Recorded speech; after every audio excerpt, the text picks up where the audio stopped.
दोस्तों, law of one यानी एक का ज्ञान, या कह लीजिए एक का कानून, या कह लीजिए एक के तरीके। यह सत्र 6 का भाग 2 है। दोहराया जाता है कि इस किताब में दी गई सभी सूचनाएं और जानकारियां आप जान भी सकते हैं, मान भी सकते हैं, नज़रअंदाज भी कर सकते हैं या सिरे से खारिज भी कर सकते हैं, क्योंकि यह आपकी फ्री विल है जो कि अनंत रचयिता द्वारा आपको दी गई है। अब हम इस सत्र में आगे चलते हैं। तो डॉन कहते हैं, अभी क्या हालात हैं हमारी धरती के इस चक्र के हिसाब से? तो रा कहते हैं, तुम्हारी धरती तीसरी से चौथी घनत्वता में जा चुकी है, परंतु यह अभी काफी परेशान है। इस पर रह रहे लोगों की सोच के विभाजनों से यह इतनी आराम से चौथी घनत्वता में नहीं घुस पाई है। इसको काफी दुखों से निकालना पड़ेगा हमें। दोस्तों, आपने रामायण में भी देखा होगा कि सीता कितने दुख में पड़ी थी, फिर राम गए थे बचाने के लिए, निकालने के लिए सीता को वहां से। तो ये लगभग कुछ वैसा ही है। आप जरा थोड़ा सा मतलब खुद ही देख लेना आप लोग, जो आपको ठीक लगे। तो डॉन कहते हैं, क्या ये दुख आने वाले सालों में ही आने वाले हैं? तो रा कहते हैं, ये दुख और दर्द पहले के काफी सालों से चले आ रहे हैं और ये ऐसे ही लगभग अगले 30 साल तक आते ही रहेंगे। तो अगला सवाल डॉन करते हैं, तो इन लगभग 30 सालों के बाद मेरा अनुमान है कि ये धरती पूरी तरह से चौथी घनत्वता की हो जाएगी। क्या ये सही है? तो रा कहते हैं, लग तो ऐसा ही रहा है। तो डॉन कहते हैं, क्या आप बता सकते हो कि कितने प्रतिशत लोग अब आने वाली चौथी घनत्वता में धरती पर रहेंगे? दोस्तों, ये जो चौथी घनत्वता की बात हो रही है ना, इसी को सतयुग मान के चलो आप। मतलब मान के क्या चलो, इसी को ही अभी आपको पता चलेगा सतयुग क्या होता है। तो रा कहते हैं, अभी कटाई नहीं है, इसलिए अनुमान लगाना बेकार है।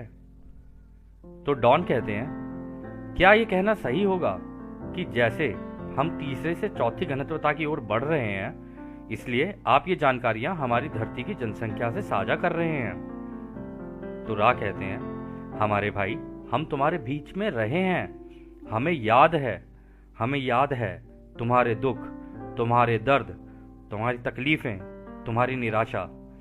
हमने बहुत कुछ देखा है।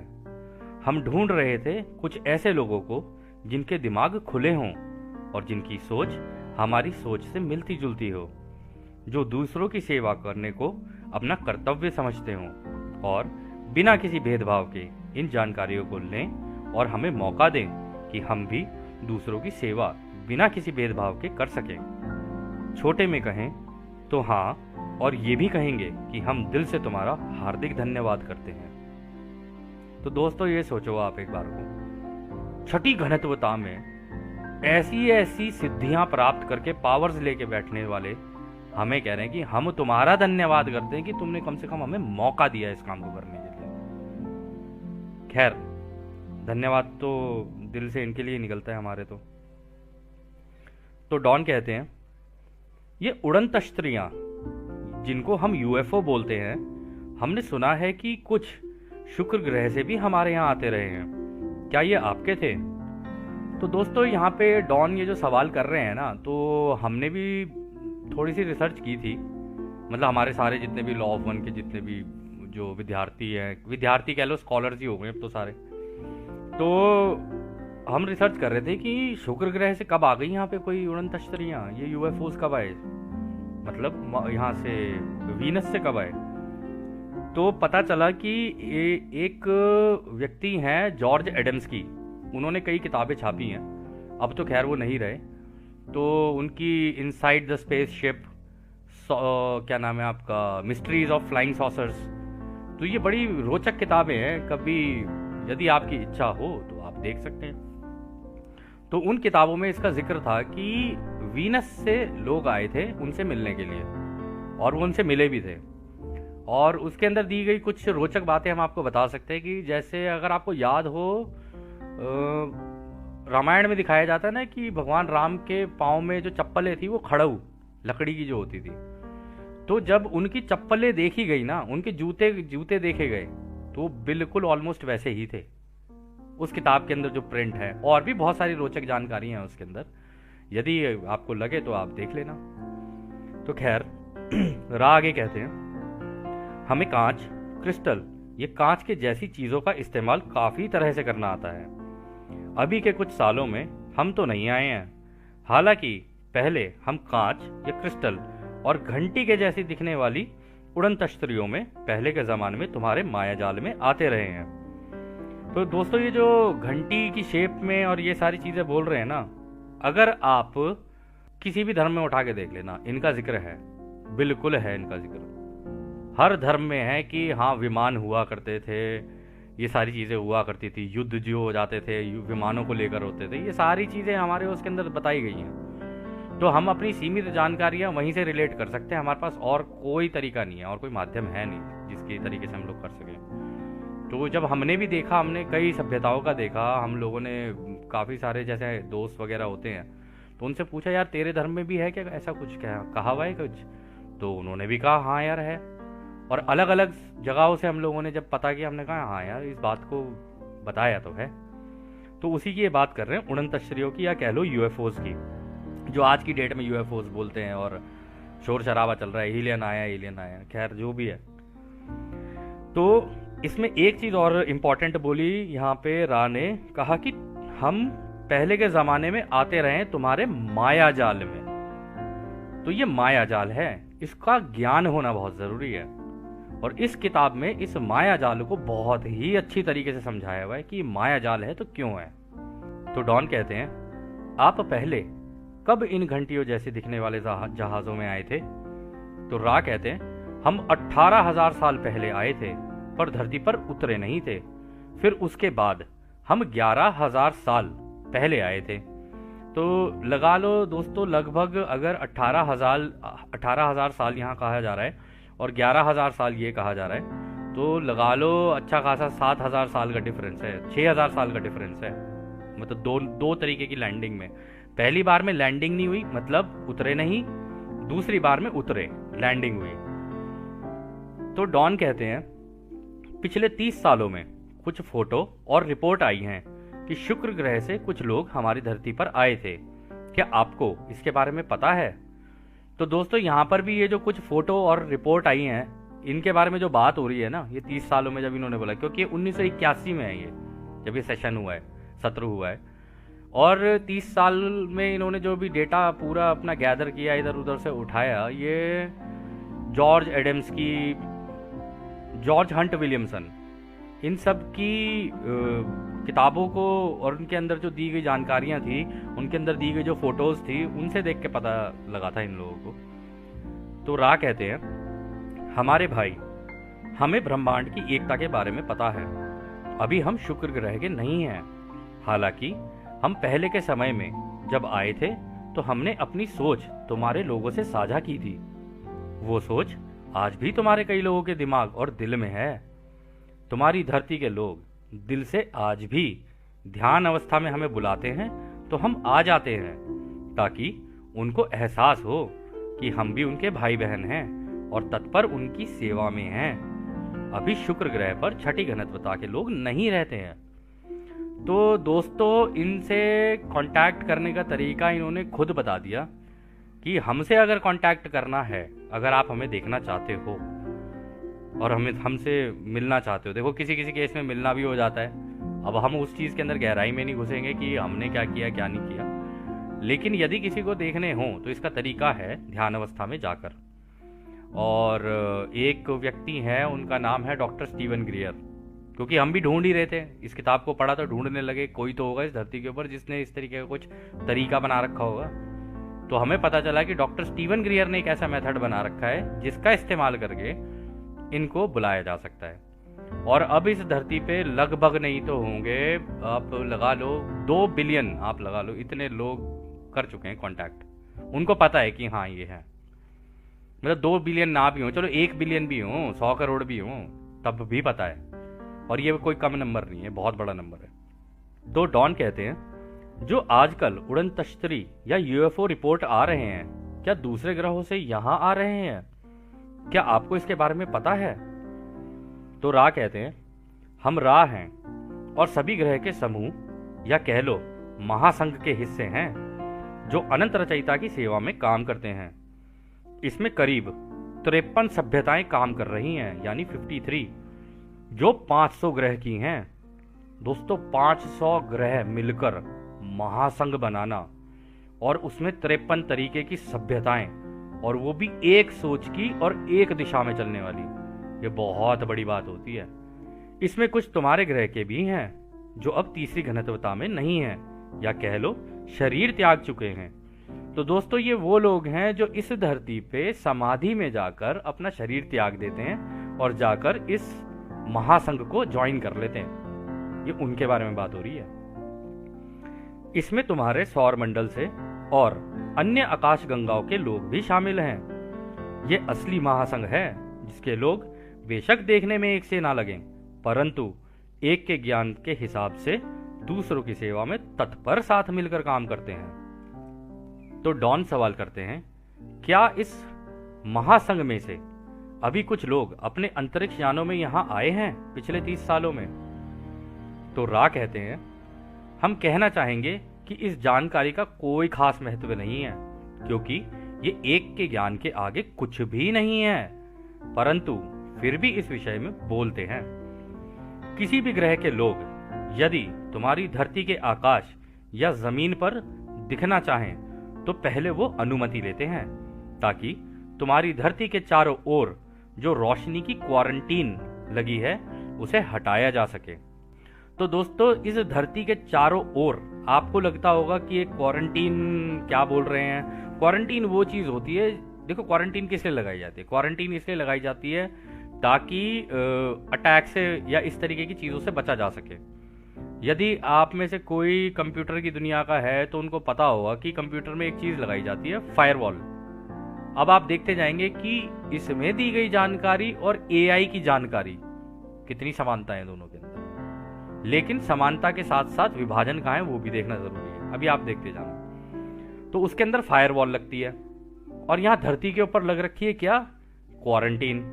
तो कह रहे हैं जब भी कोई आएगा तो पहले इस क्वारंटीन को भेदने से पहले अनुमति लेगा। बाहर से अगर कोई अंदर आएगा, आप में से कई लोग सोचेंगे कि यार हमारे रॉकेट तो यहाँ से भेजते हुए बाहर निकल जाते हैं। हाँ, भेजते हुए बाहर निकलते हैं क्योंकि आजादी का कानून लगा हुआ है ना। अंदर के ग्रह के लोग बाहर जा सकते हैं, लेकिन किसी और ग्रह का अंदर ऐसे नहीं आ सकता। तो इस केस में बिल्कुल ये ऐसा है जैसे कि मान लो हमारा घर है, ठीक है ना, हमने अपने घर के अंदर दरवाजे लगाए, सारा कुछ लगाए। जब तक हम किसी को अनुमति नहीं देंगे, गेट नहीं खोलेंगे, तब तक वो अंदर नहीं आएगा। परंतु आप तो घर से बाहर जा सकते हो ना, आपको तो किसी ने नहीं रोका है। ये बिल्कुल वैसे ही है, इसलिए हम इसको जितना आसान हो सके उतना आसान करके बता रहे हैं आपको, ताकि जैसे रा ने कहा ना, इस किताब को दूसरे लोगों को उस तरीके से देना कि वो लोग इसे अपनी जिंदगी से जोड़कर देख सकें। तो हम भी वो ही कोशिश कर रहे हैं।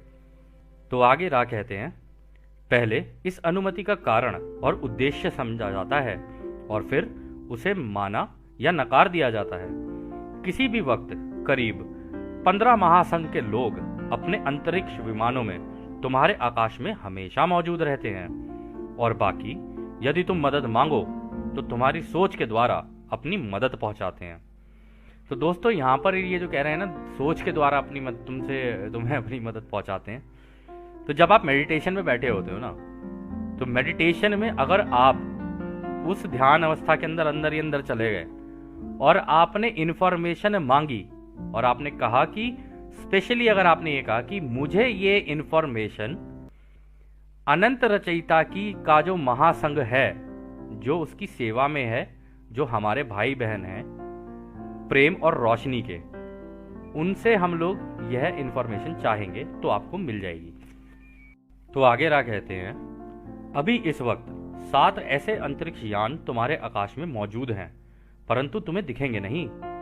उनका उद्देश्य बड़ा सामान्य है कि रहस्यमय तरीके से तुम्हारे यहाँ के लोगों को जागरूक करें कि ब्रह्मांड अनंत है और तुम अकेले नहीं हो।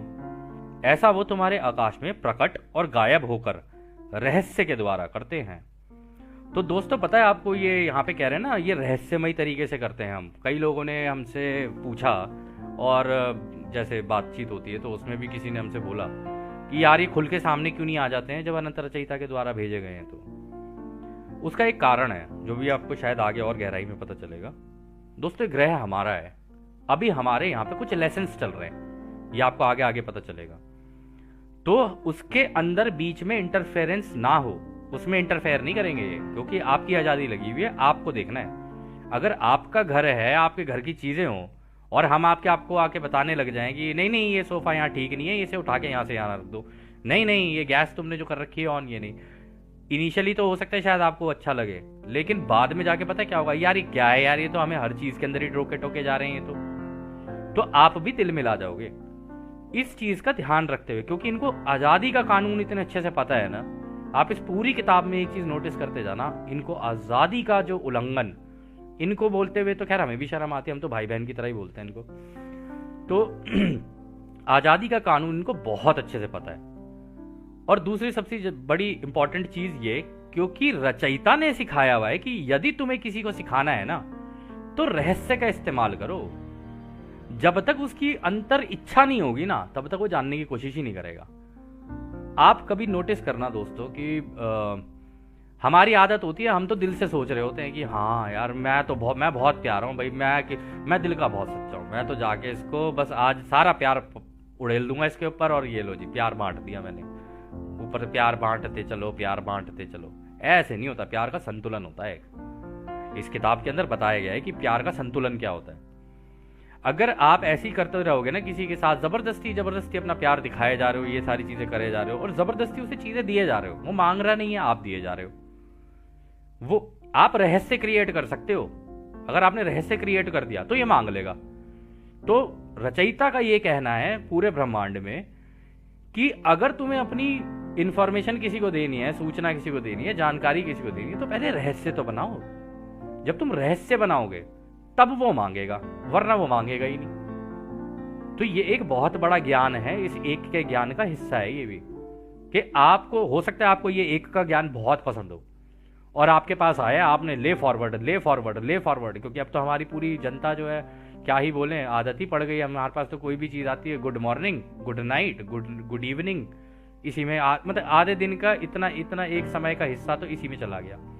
इधर से कुछ मैसेज आया, इधर से उधर कर दिया, उधर से, जैसे कि हम लोग वो हो डिलीवरी बॉय। तो ये चीज जो है ना, ये तरीका नहीं होता एक्चुअली में इसको करने का। तरीका ये होता है कि कुछ रहस्यमय तरीके से चीज बोली जाए, कुछ इस तरीके से कि बोली जाए, भाई मतलब आप बोलो और सामने वाला कहे क्या है ये, तब भी पूरा नहीं देना है, थोड़ा थोड़ा। जैसे माँ बाप होते हैं ना, पीछे हाथ छुपा लेते हैं, और लॉलीपॉप होती है हाथ के अंदर, टॉफी होती है, और बच्चा, उसे मजा ही तब आता है जब वो ढूंढ के पापा के हाथ से, मम्मी के हाथ से जब लेता है ना, उसे तब मजा आता है बच्चे को। अब पूरे ब्रह्मांड में सारे ही रचयिता के बच्चे, तो रचयिता को पता है ये मेरे बच्चे हैं, ये किस तरीके से माँ इनके साथ वो करना है, अटखेलियां कर रही हैं।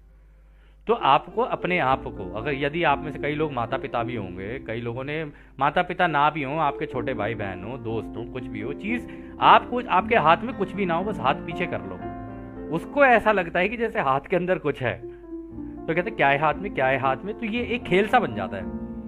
और रचयिता का यही तरीका है कि इंफॉर्मेशन अगर किसी को देनी है ना, तो इसी तरीके से दो, तभी ये मांगेंगे, और जब ये खुद मांगेंगे ना, तब ही एक्सेप्ट करेंगे उसको, वरना जबरदस्ती देने का कोई फायदा नहीं किसी चीज को। तो इसमें उन्होंने बता दिया कि जागरूक करे, ब्रह्मांड अनंत है और तुम अकेले नहीं हो।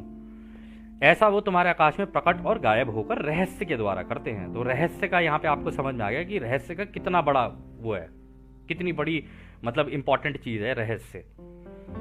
तो फिर अगला सवाल डॉन करते हैं। हम जानते हैं कि आपकी प्रमुख इच्छा एक का ज्ञान देने की है, हालांकि ये मेरा सोचना है कि हो सकता है कि मैं गलत हूं कि इस ज्ञान को ज्यादा से ज्यादा दूसरों में बांटा जाए, इसलिए इस तरह के सवाल करना जरूरी है। हमारा उद्देश्य इसे ज्यादा से ज्यादा लोगों तक पहुंचाना है, परंतु अगर आप चाहें तो हम अपने सवालों को कम कर सकते हैं। तो रा कहते हैं, दोस्त इस बात में थोड़ा विरोधाभास है, तुम्हें जैसा ठीक लगे तुम वैसा कर सकते हो, क्योंकि वो तुम्हारी जगह है और तुम्हारी इच्छा है, और यह आजादी अनंत रचयिता की दी हुई है तुम्हें। हम तो केवल अपनी जानकारियां दे सकते हैं, परंतु इसको तोलना कैसे है ये तो तुम्हें देखना पड़ेगा ना हमारे भाई, और जब तुम तोलोगे तो तुम सीखोगे भी। जब हमें लगता है कि किसी जवाब से तुम्हारी आज़ादी का उल्लंघन नहीं हो रहा है, तब ही हम उत्तर देते हैं। और दोस्तों, आप आगे भी इस पूरी किताब के अंदर देखते जाओगे, कई जगहों पर ऐसा होगा कि डॉन सवाल करेंगे और रा सिरे से खारिज कर देंगे, नहीं दे रहे हम इसका जवाब, क्योंकि उनको पता है कि किस चीज़ का जवाब देना है। आगे आगे जैसे आप चलोगे ना, आपको जब ये एक का ज्ञान समझ में आएगा ना, तब आपको भी समझ में आएगा अपनी ज़िंदगी के अंदर कहाँ कहाँ मेरी आज़ादी का उल्लंघन हो रहा है और कहाँ कहाँ हम दूसरों की आज़ादी का उल्लंघन करते चले जा रहे हैं, कि रचयिता के बनाए विज्ञान के अकॉर्डिंगली नहीं चल रहे हैं। अब जब उसके उल्टा चलोगे, विपरीत चलोगे, तो चोटें तो पड़ेंगी पड़ेंगी, खानी पड़ेंगी। क्या करें, उसने बोल ही दिया कि दुख दर्द तो अभी आए नहीं है, दुख दर्द तो अभी आएंगे आने वाले फ्यूचर में। तो रा ने सब कुछ क्लियर कर दिया है यहाँ पे, इनको सब पता है कि इस ग्रह पे क्या चल रहा है। तो खैर, यह सत्र दोस्तों यहीं समाप्त होता है। जैसे कि रा हमेशा कहते हैं, हम आपको उस अनंत रचयिता के प्रेम, रोशनी, शक्ति और शांति में छोड़कर चलते हैं। आदने हमारे भाइयों, आदने। धन्यवाद।